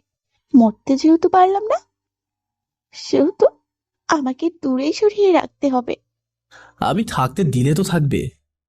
আমাকে নিজের কাছে রাখতে হলে আমাকে ইমপ্রেস করতে হবে। বলো, কি করলে তুমি ইমপ্রেস হবে? আমি সব করব তোমার জন্য। আচ্ছা, তাহলে তুমি যেটা করেছিলে আমিও সেটা করব। তাহলে তো তুমি ইমপ্রেস হয়ে যাবে। একদম ওই কাজ করতে যাবে না, না হলে কিন্তু আমি তোমাকে সারা জীবনের জন্য ছেড়ে যাব। আমাকে অন্যভাবে ইমপ্রেস করতে হবে। আসো জানু, বুকে আসো। দূর, এইসবে আমি ইমপ্রেস হব না। তাহলে কি করব? তোমাকে কোলে নিয়ে ঘুরবো? সেটা আমি ইমপ্রেস হবার পর। মামুনের রাগ উঠে গেল, তাই মামুন রাগ করে বাইরে চলে গেল। তিশা মনে মনে হাসছে, তবে অভিমানটা প্রচুর। 4 দিনের দিন তিশাকে বাসায় নিয়ে আসা লাগলো। মামুন তিশার পেছনে যাচ্ছে। এইভাবে তিশা যদি আবার মাথা ঘুরে না পড়ে যায়। তিশা রুমে গেল। রুমে যাবার পর শোনো, আজ থেকে তোমার পরীক্ষা শুরু। আগামী 15 দিনের মধ্যে যদি আমাকে ইমপ্রেস করতে না পারো, তাহলে আমি কিন্তু ছেড়ে দিয়ে চলে যাব। এই আমি বলে রাখলাম। তুমি আমাকে ছেড়ে ভালো থাকতে পারবে তো? আগে জানতাম পারবো না, কিন্তু যখন আমি মৃত্যু যন্ত্রণা ভোগ করেছিলাম, তখন খুব ভালোভাবে বুঝতে পেরেছিলাম যে আমাকে ভালোবাসে না, তার জন্য কেন জীবন দিতে গেলাম। আমি কি তোমাকে ওইসব করতে বলেছিলাম? আমি কি করব? আমার ভালো লেগেছিল তাই করেছি। এই, আমাকে মাফ করে দাও না আগের ব্যবহারের জন্য। প্লিজ, ইমপ্রেস করার কাজ আমাকে দিয়ে হবে না। আচ্ছা, আমি আব্বুকে ফোন করছি, আমাকে যেন এখান থেকে নিয়ে যায়। আচ্ছা আচ্ছা, আমি আমার কাজ শুরু করে দিচ্ছি। 15 দিন তো, দেখবে তার আগেই তোমাকে ইমপ্রেস করে ফেলবো। আচ্ছা যাও, কাজে লেগে যাও। মামুন রুম থেকে চলে গেল আর ভাবছে কিভাবে ইমপ্রেস করা যায়। কিছুতেই মামুনের মাথায় কিছু আসছে না। হঠাৎ মামুনের মনে হলো রান্না করে খাওয়ালে তিশা ইমপ্রেস হতে পারে। যেই ভাবা সেই কাজ। মামুন রান্নাঘরে চলে গেল। স্যুপ বানাতে শুরু করলো। মামুনকে রান্নাঘরে দেখে মা ভাবি সবাই বেশ অবাক হলো।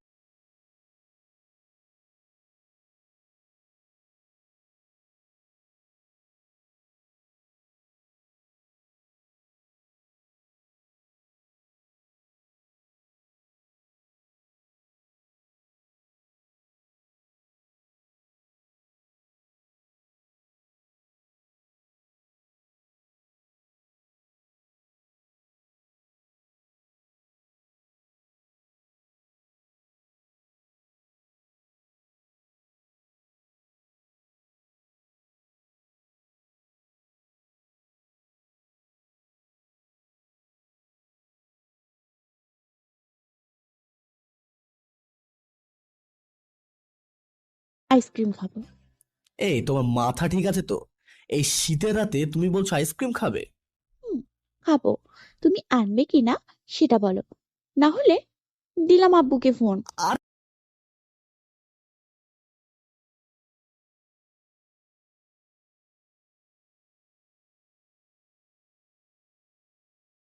কাকে বলে?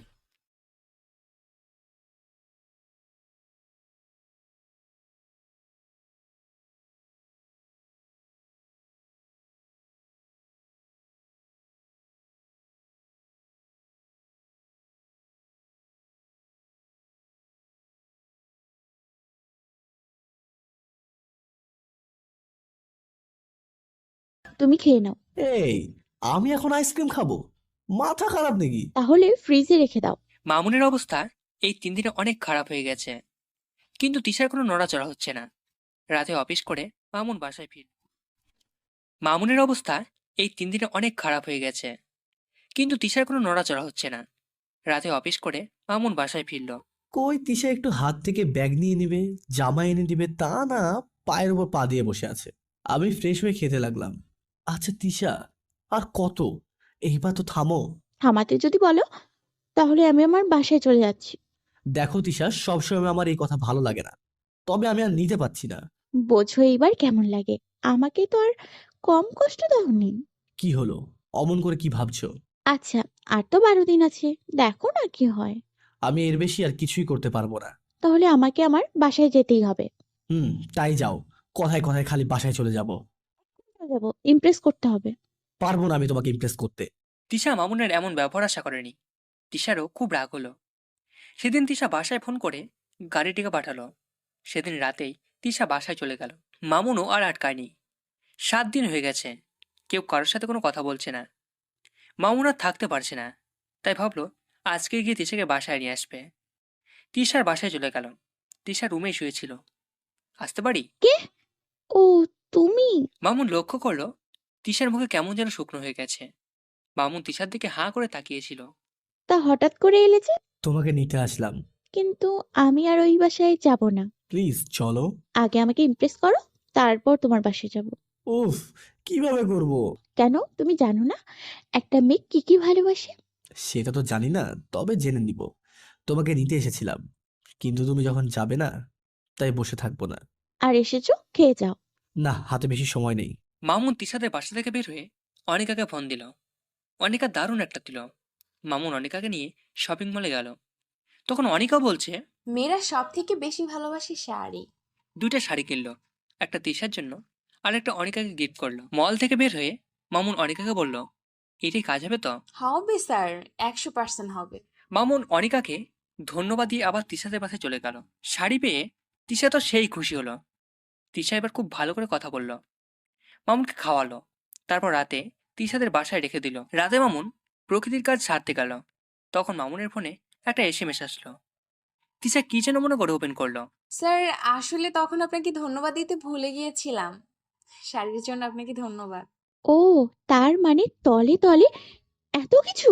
তিশার খুব রাগ হচ্ছে, এত রাগ হচ্ছে ফোনে একটা আছাড় দিল। সাথে সাথেই বেচারার ফোন শেষ। মামুন ইতিমধ্যে চলে এসেছে। তিশার দিকে চেয়ে দেখে তিশা রাগে একদম লাল হয়ে আছে। এই কি ব্যাপার, তুমি অমন রেগে আমার দিকে চেয়ে আছো কেন? তিশা কিছু বলছে না, শুধু রাগেই ফুঁসছে। ওই, এত রাতে একটা মেয়ে এসএমএস কেন করলো? আর শাড়ি তুই নিজে থেকে কিনছিস নাকি অন্য কারো কথায়? একদম, আমি নিজের জ্ঞান থেকে বের করেছি। কয়টা শাড়ি কিনেছিলি? আমার বউ কয়টা? একটা, তাই একটাই কিনেছি। চুপ, একদম চুপ, মিথ্যা বলবি না। তুই একটা লুচ্চা শালা, বলে একটা বউ। তাহলে আনিকাকে শুনলি, আর তুই আনিকাকে শাড়ি কিনে দিস নাই? এই রে, ধরা খেয়ে গেছি। এখন আমাকে বাঁচাবে কে? না, মানে আনিকা আমার কলিগ তো, একসাথে কাজ করি। একসাথে তো অনেক মেয়ে আছে, তার মানে তুই সব মেয়েকে। এই না না, একদমই না। আমি তোমার জন্য শাড়ি কিনতে গেছিলাম, তখন দেখি আনিকা, তাই। তুই মিথ্যা বলবি না, আমি জানি শাড়ি কেনার প্ল্যান ওই আনিকা তোরে দিয়েছে। হ্যাঁ দিয়েছে তো, কি হয়েছে? কিছু হয়নি, তুই কেন আনিকাকে শাড়ি দিবি? আর ও এত রাতে তোকে কেন এসএমএস দেবে? কি? আনিকা আমাকে এসএমএস করেছে? কই দেখি দেখি, কি এসএমএস করেছে? আমার ফোন কোথায়? উপরের দিকে চেয়ে থাকলে যা হয়, একটু নিচের দিকে চেয়ে দেখ তো কিছু দেখতে পাচ্ছিস কিনা। আরে আরে, আমার ফোনের এই অবস্থা কে করেছে? কে আবার? আমি করেছি। কিন্তু কেন? আমার ফোন কি দোষ করেছিল? এত রাতে এসএমএস করছে, তাই ভেঙে ফেলেছি। আচ্ছা, কি এমন লেখা ছিল যার কারণে আমার ফোনকে এত অল্প বয়সে শহীদ হতে হলো? ওই আনিকা নাকি কি জানো না, ওই মেয়েটা তোকে ধন্যবাদ জানিয়েছে এসএমএস এ, তাই আমার ভালো লাগে নাই, তাই। বা, মেয়েটার এলেম আছে বলতে হবে। কাউকে কিছু দিলে যে ধন্যবাদ দিতে হয় সেটা আনিকা খুব ভালো করেই জানে। কিছু কিছু মানুষ তো গিফট পেয়ে সব ভুলেই যায়। ওই, তুই আমাকে ঠেস দিয়ে কথাটা বললি নাকি? আমি কি কারোর নাম ধরে বলেছি নাকি? তা না বললেও আমি বুঝে নিয়েছি। আচ্ছা, তোমার ফোনটা দাও তো একটু। কেন? আমার ফোন দিয়ে কি করবি? আনিকা আমাকে ধন্যবাদ দিলেও তাই ওয়েলকাম জানাবো। ওই, আনিকার নাম্বার তোর মুখস্থ? 0170578881। আমার নাম্বারটা একটু বলতো। 0185, তারপর কি জানো, 01856। না, আহ মনে পড়ছে না। দারুণ, আমি তোর বউ, আমার নাম্বার তোর মুখস্থ নেই, কিন্তু কোথাকার কোন মেয়ে তার নাম্বার মুখস্থ, বাহ। ওই, আমি তোমার কাছে ফোন চেয়েছি, তুমি ফোন দাও। না, তোকে আমি আমার ফোন দেব না। তখন তিশার পাশ থেকে ফোনটা নিয়ে নিলাম।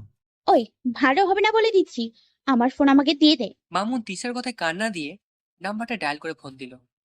আর কিছুই বলতে পারলো না। পাশ থেকে তিশা ফোন নিয়ে নিল। তারপর সেটাও আছে আর মামুন তো ফিক করে হেসে দিল।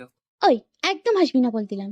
আর ওই মেয়েটা কি বললো তোর জন্য রাত জেগে আছে? তিশা মামুনকে ধাক্কা মেরে বিছানায় ফেলে দিল।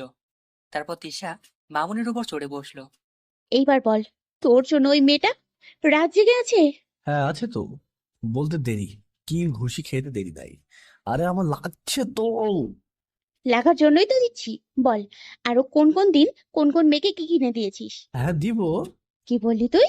না, আর কোনো দিন কোনো মেয়েকে কিছু কিনে দিব না। আমার ফোনই তো ভেঙে দিছো। ভেঙেছি, খুব ভালো করেছি। মামুনের দম বন্ধ হয়ে আসছে এবার। তিশা ঝটপট মামুনের বুকের উপর থেকে নেমে গেল। মামুন জোরে জোরে নিঃশ্বাস নিচ্ছে। সেদিন রাত তো ঝগড়া করতে করতে পার হয়ে গেল। পরদিন মামুন অফিসে চলে গেল। সারাদিনে মামুনের সাথে কোনো কথা বলতে পারেনি। এতদিন অভিমান ছিল, তাই নিজে থেকে কথা বলেনি। কিন্তু কাল মামুন এসে সব শেষ করে দিয়েছে। কিভাবে কথা বলবে? না আছে মামুনের কাছে ফোন, না আছে তিশার কাছে।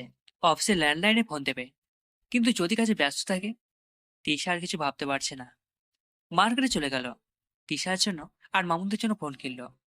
তারপর তিশা সোজা অফিসে চলে গেল। দেখে মামুন মন দিয়ে কাজ করছে। তিশা এসেছে, সেই দিকে কোনো খেয়ালই নেই। তিশা 14 মিনিট দাঁড়িয়ে আছে, কিন্তু মামুনের কোনো রেসপন্স নেই।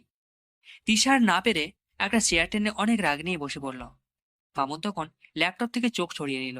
আরে, তুমি কখন এলে? এসেছি, অনেকক্ষণ হয়েছে, কিন্তু আপনি তো আপনার কাজ নিয়েই ব্যস্ত। আমার দিকে কি আপনার কোনো নজর আছে? আরে এইভাবে কেন বলছো? একটা গুরুত্বপূর্ণ কাজ করছিলাম। তুমি থাকো তোমার কাজ নিয়ে। এই নাও ধরো, এটা তোমার। আরে বাহ, নতুন ফোন! কিন্তু হঠাৎ আমাকে ফোন কিনে দিলে? শোনো, তোমাকে এই ফোন দিয়েছি শুধু আমার সাথে কথা বলার জন্য। অন্য কোনো মেয়ের সাথে কথা বললে খবর আছে, এই বলে দিলাম। আচ্ছা, আজকে বিকালে কি তুমি ফ্রি আছো? আমি বিজি থাকি কবে? তাহলে ওই সেদিন যে শাড়িটা দিয়েছিলাম না, সেটা পরে রেডি থেকো, আমরা বের হবো। সত্যি বলছো তুমি? আজ আমরা ঘুরতে বের হবো? ওই, সত্যি করে বলো তো, এই প্ল্যানটা কার? গড প্রমিস, এটা আমারই প্ল্যান। তাহলে আমি এক্ষুনি সাজুগুজু করতে বসে যাচ্ছি। তুমি তাড়াতাড়ি চলে আসবে কিন্তু। এই শোনো না, হুম, শুনছি। তুমি কি ইমপ্রেস হয়েছো? না, এখনো হয়নি। তুমি মনে হয় ফেল করবে। কথাটা শুনেই মামুনের খুব খারাপ লাগলো। তাই আর কোনো কথা না বলে ফোনটা কেটে দিল। খুব খুশি মনে কল করেছিল। তিশা তো খুশি মনে সাজুগুজু করতে বসলো। বিকেলে মামুন চলে এসেছে। তিশা এখনো সাজুগুজু করছে। মামুন কোনো কথা না বলে ফ্রেশ হতে চলে গেল। ফ্রেশ হয়ে বের হয়ে রেডি হয়ে নিল। তারপর তিশাকে নিয়ে বের হয়ে গেল। মামুন গাড়ি ড্রাইভ করছে। মামুনের মন খারাপ। তিশা সেটা বুঝতে পারলেও কিছু বলছে না। নানাভাবে মামুনকে হাসানোর চেষ্টা করছে। মামুন একটু হাসলেও পরক্ষণে আবার মন খারাপ করে গাড়ি ড্রাইভ করছে। তার গন্তব্যে পৌঁছে গেছে। তিশাকে রেখে মামুন সোজা হাঁটা ধরল। তিশা গাড়ি থেকে নামতে নামতে মামুন আরেকটু এগিয়ে গেছে। একটা বেঞ্চে গিয়ে বসলো। তিশা এসেও মামুনের পাশেই বসলো। ওই, তোমার কি হয়েছে? না, কিছু হয়নি। কি হবে অন্যদিকে তাকিয়ে? কিছু একটা হয়েছে। না না, আমার কিছু হয়নি। মামুন কোনো কথা বলছে না। তিশা দেখতে পেল একটা কপাল। ছেলেটা মেয়ের কোলে মাথা রেখে শুয়ে আছে, আর মেয়েটা ছেলের সাথে অনেক দুষ্টুমি করছে। মামুন এতক্ষণ মন খারাপ করে সেটা দেখছিল না। আমার বসে থাকতে ভালো লাগছে না, চলো সামনে যাই। তিশা কিছু বলতে যাবে, তার আগেই মামুন উঠে হাঁটা ধরলো। মামুন এত নীরব হয়ে দেখছে, তিশা নিজেকে সামলাতে পারছে না। সে আগের মতো হয়ে যাচ্ছে। তিশা পেছনে পেছনে যাচ্ছে। এই আমার ভালো লাগছে না, চলো বাসায় চলো। এখনো তো সন্ধ্যা হয়নি, এখন কেন বাসায় যাব? আমার ভালো লাগছে না, তাই বাসায় যাব। চলো। এই, তোমার কেমন লাগছে? খুব খারাপ লাগছে নাকি? আরে তেমন কিছু না, বাসায় যাবো চলো। আর আছেই তো কয়েকটা দিন, তুমি আমার বাসায় থাকবে। তিশা আর কিছু বলল না মামুনের সাথে। মামুনের সাথে সে বাসায় চলে আসলো। রাতে সবাই একসাথে খেতে বসেছে, কিন্তু মামুন মুখে কিছুই নিতে পারছে না। পেটে প্রচুর ক্ষুধা, কিন্তু মনে হচ্ছে পেট ফুলে আছে, কিছুই খেতে পারবে না। কি রে, অমন করে বসে আছিস কেন? খাচ্ছিস না কেন? না, এমনি ভালো লাগছে না। আমি চললাম, তোমরা খেয়ে নাও। মামুনের রুমে এসে ফ্লোরে বিছানা করে শুয়ে পড়লো। কিছুক্ষণ পর তৃষা রুমে আসলো। এই, তোমার কিছু হয়েছে? কি হলো? আমি তোমাকে কিছু বলেছি তো নাকি? ও ও, হ্যাঁ, কি বললে? ওই, তোমাকে সেই তখন থেকে দেখছি, তোমার কিছু একটা হয়েছে। আরে না, আমার কিছু হয়নি। বলো না কি হয়েছে তোমার। আরে কিছু হয়নি, আমাকে একটু ঘুমাতে দাও তো, হাতে আছে আর একদিন। সকালে মামুন অফিসে যাবার জন্য বেরোচ্ছে। তিশা মামুনের লাঞ্চের জন্য খাবার রেডি করে দিচ্ছে। মামুন অফিসে চলে গেল। কোনোভাবে তিশার দিক থেকে সবুজ বাতির সংকেত পাচ্ছে না। এটা ভেবে খুব চিন্তা হচ্ছে মামুনের। রাতে বাসায় ফিরে খেয়ে রুমে চলে গেল। কিছুক্ষণ পর তিশা আসলো। তৃষা, কাল আমার জন্মদিন। আমি যদি তোমার কাছ থেকে আমার জন্মদিনের গিফট চাই, তুমি কি সেটা দিবে? দেবো, বলো তুমি কি চাও। প্লিজ, তুমি আমাকে ছেড়ে যেও না। সরি, সেটা হবে না। তোমাকে আমি শর্ত দিয়েছিলাম, আর তুমি সেই শর্ত পালন করতে ব্যর্থ হয়েছো। তাই আমি যেটা বলেছিলাম সেটাই হবে। মানে আমি কালই বাসা থেকে চলে যাব। কোনোভাবে কি থাকা যায় না? যদি তুমি আমার শর্ত মতো আমাকে ইমপ্রেস করতে পারো, তাহলে অবশ্যই এখানে থেকে যেতাম, কিন্তু আচ্ছা, কখন যাবে কাল? কাল যাব সেটা কনফার্ম, কিন্তু কখন যাব সেটা এখনো বলতে পারবো না। আচ্ছা, ভালো থেকো। কাল থেকে আমি আর এই ঢাকাতে থাকবো না। এই শহর ছেড়ে অনেক দূরে চলে যাব। মানে তুমি ঢাকা ছেড়ে যাবে, এর মানে কি? আসলে এখানে থাকলে হয়তো তোমার সাথে দেখা হয়ে যাবে, পুরনো স্মৃতিগুলো মনে পড়ে যাবে, তাই স্মৃতিগুলো ঝেড়ে ফেলার জন্যই চলে যাব। আচ্ছা, আমি একটু বাইরে যাব, তুমি দরজা লাগিয়ে ঘুমিয়ে পড়ো। আর শোনো, ভালো থেকো। এই, তুমি এত রাতে বাইরে যাবে? আর আমি দরজা লাগিয়ে ঘুমিয়ে গেলে তুমি ঘুমোবে কোথায়? এই বলে মামুন বাইরে চলে গেল। এখন উল্টো তিশার আরো বেশি কষ্ট হচ্ছে। মামুন ঢাকা ছেড়ে চলে যাবে, এই কথা ভাবতেই তিশার চোখে জলে ভরে গেছে। অনেকক্ষণ হয়ে গেছে, কিন্তু মামুন বাসায় ফিরছে না। তিশা এখনো ঘুমোতে পারেনি। তিশা মামুনের ফোনে ফোন করলো, টিং হচ্ছে, কিন্তু কেউ রিসিভ করছে না। কলের পর কল করেই যাচ্ছে, কিন্তু রিসিভ করছে না। তিশা রুম থেকে বেরিয়ে আসলো। এসে আবার কল দিতেই পাশের রুম থেকে রিংটোনটার শব্দ শুনতে পেল। তার মানে মামুন এই রুমে ঘুমিয়ে আছে। আর আমি কিনা এতক্ষণ ওর চিন্তায় পাগল হয়ে যাচ্ছিলাম। কাল সকালে একবার ঘুম থেকে উঠুক, তারপর মজা বোঝাবো। আমাকে এতক্ষণ ধরে কান্না করানোর মজা ও হাড়ে হাড়ে টের পাবে।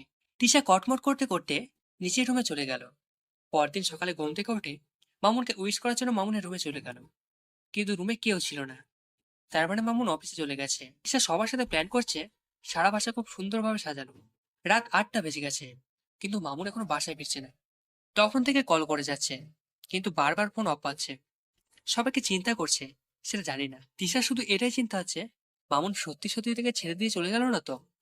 উফ, কেন সে কাল এত বেশি বলতে গেলাম? ওকে ছাড়া আমার কিছু হবে?